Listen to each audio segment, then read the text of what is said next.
আসসালামু আলাইকুম। আমি মোহাম্মদ রুবেল মিয়া। আজকে আমি আপনাদের সঙ্গে যে বিষয়টি নিয়ে কথা বলব সেটি হচ্ছে জগন্নাথ বিশ্ববিদ্যালয়ের বি ইউনিটের তৃতীয় মেরিট প্রকাশ বিশ্লেষণ এবং জগন্নাথ বিশ্ববিদ্যালয় এবছর গণবিজ্ঞপ্তি দেবে কি না এই বিষয়ে কথা বলবো। মেরিটের সর্বশেষ মেরিট তৃতীয় মেরিটে কতদূর পর্যন্ত গেল এবং চতুর্থ মেরিটে কতদূর পর্যন্ত সাবজেক্ট যাইতে পারে। তো দেখা যাক। প্রথমে মানবিকের জন্য সিট বি ইউনিটে 510টি, 546 পর্যন্ত গিয়েছে। 546 পর্যন্ত সর্বশেষ প্রথম মেরিটে গিয়েছিল এবং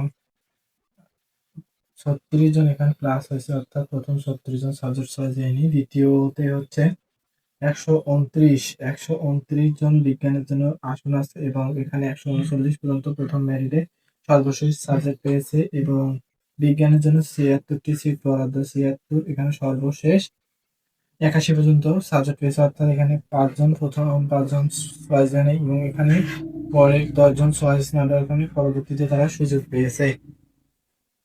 তো দ্বিতীয় মেরিটে নতুন করে সাবজেক্ট পেয়েছে 255 জন নতুন করে সাবজেক্ট পেয়েছে দ্বিতীয় মেরিটে। দ্বিতীয় মেরিট আছে সর্বশেষ পজিশন 791 এবং বিজ্ঞানের ক্ষেত্রে নতুন করে সাবজেক্ট পেয়েছে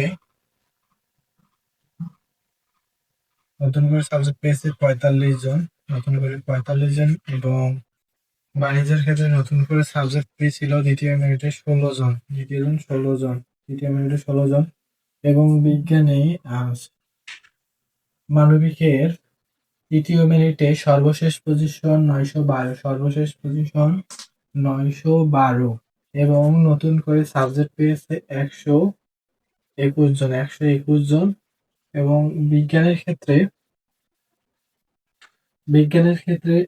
নতুন করে সাবজেক্ট পেয়েছে 14 জন এবং বিজনেসের ক্ষেত্রে নতুন করে সাবজেক্ট পেয়েছে 5 জন। অর্থাৎ যদি আমি বলি চতুর্থ মেরিটে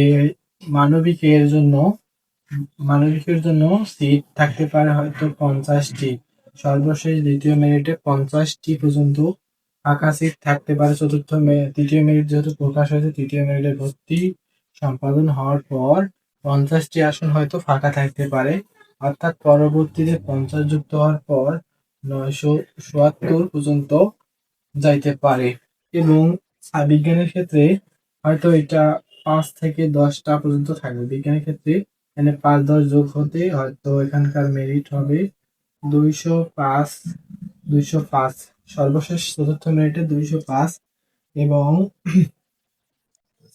বাণিজ্যের জন্য এখানে যদি 5টা আশা করা যায়, এখানে 2-1টা সিট ফাঁকা থাকতে পারে, অর্থাৎ 104 পর্যন্ত সাবজেক্ট পাবে চতুর্থ মেরিটে 104 পর্যন্ত সাবজেক্ট পাবে বিজনেস এবং বাণিজ্য। বিজ্ঞান থেকে পাইতে পারে 205 এবং মানবিক থেকে পাইতে পারে নতুন সর্বশেষ মেরিট যাইতে পারে 977। তো এবছর জগন্নাথ বিশ্ববিদ্যালয়ে তৃতীয় মেরিট দেওয়ার পর যেহেতু 121 জন নতুন করে সাবজেক্ট পেয়েছে, অর্থাৎ আশা করা যায় তৃতীয় মেরিটে 77 জনের অধিক ভর্তি হবে এবং চতুর্থ মেরিটে বা সর্বশেষ পঞ্চম মেরিট পর্যন্ত তারা ভর্তি দিবে, এরপর হয়তো আর গণবিজ্ঞপ্তি দিবে না। বি ইউনিটে গণবিজ্ঞপ্তি দেওয়ার সম্ভাবনা খুব কম। জগন্নাথ বিশ্ববিদ্যালয়ে বি ইউনিটে এবছর গণবিজ্ঞপ্তি দিবে না। সকল